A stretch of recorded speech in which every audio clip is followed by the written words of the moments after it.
Les textures sont des éléments très utilisés par Photoshop CS6 qui vont vous permettre, par exemple, de donner du relief à un élément d'une photo, de modifier sa couleur ou encore de lui donner tout simplement de la matière.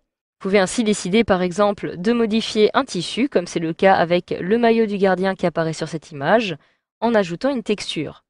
Alors une texture, vous pouvez tout simplement décider d'utiliser soit des textures que vous allez pouvoir télécharger directement sur Internet, ou alors vous pouvez en créer vous-même, tout simplement en prenant en photo un mur en crépi, des morceaux de bois, donc ce que vous souhaitez peut servir de texture.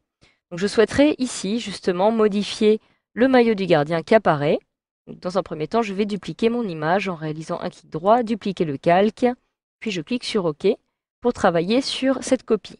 Je peux maintenant directement importer ma texture dans ma zone de travail. Je me rends alors dans le menu Fichier, Importer, et je retrouve ici une texture que j'ai précédemment prise en photo. Je l'importe en cliquant ici. Ma texture apparaît, donc comme vous pouvez le voir, il s'agit d'un morceau de tissu que j'ai pris en photo et que je vais donc pouvoir utiliser. Automatiquement, celle-ci apparaît encadrée. Je vais donc pouvoir la transformer en appuyant par exemple sur la touche Maj de mon clavier pour conserver les proportions. Je peux la redimensionner de cette façon et la déplacer afin que ma texture couvre l'intégralité du maillot de gardien que je souhaite modifier. J'appuie sur Entrée pour valider. J'ai maintenant ma texture qui apparaît. Je peux donc maintenant masquer cette texture, me rendre sur la copie de mon gardien et sélectionner le maillot. Je réalise un zoom avant. Je vais utiliser par exemple l'outil de l'assaut magnétique. Je vais pouvoir ainsi sélectionner la zone à laquelle je souhaite appliquer ma texture.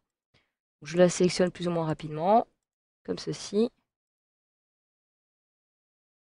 Voilà.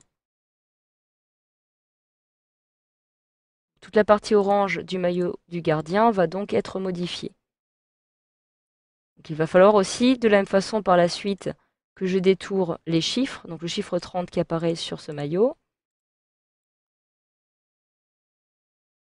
Donc voilà, une fois que j'ai ma sélection qui est faite sur mon maillot de gardien, je clique maintenant sur la texture et je réalise un CTRL-J. Donc avant, je l'affiche à nouveau. Je réalise un CTRL-J pour exporter ma texture et je peux maintenant masquer celle-ci.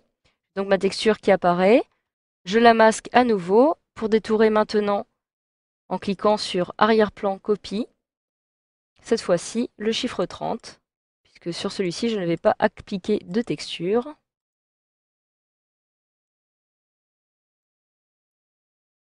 Donc je procède de cette façon. Voilà, pour le chiffre 3. CTRL-J pour l'exporter. J'ai donc un nouveau calque que je vais passer tout au-dessus. Je retourne sur ma copie et je sélectionne maintenant le 0. Et je sélectionne maintenant le 0 de cette façon. Une fois que celui-ci est détouré, CTRL-J, je place le calque en première position. Je peux masquer maintenant les autres qui apparaissent ici. Je détourne à l'intérieur pour pouvoir supprimer le surplus qui apparaît ici. J'appuie sur Supprimer. Je peux afficher à nouveau les autres calques. Supprimer celui de la texture en cliquant ici sur Oui. Donc voilà, maintenant je vais pouvoir modifier les différents paramètres de fusion afin de fusionner ma texture avec le maillot qui apparaît en dessous. J'appuie sur CTRL-D pour désélectionner. Et je clique maintenant sur ma texture du maillot. Donc c'est celle qui apparaît ici. Je me rends dans les modes de fusion. Et je vais pouvoir ainsi me déplacer à l'aide de la flèche directionnelle de mon clavier afin de choisir le mode de fusion que je souhaite appliquer en fonction du nouveau maillot que je souhaite donner à mon gardien. Je vais choisir par exemple celui-ci qui est plein de couleurs. Donc voilà, je peux maintenant sélectionner tous les calques qui apparaissent ici à l'aide de la touche Maj. Je réalise un clic droit, puis fusionner les calques. Et si je réalise maintenant un zoom arrière, je peux comparer avant et après, une fois que j'ai appliqué ma texture sur cette image avec Photoshop CS6.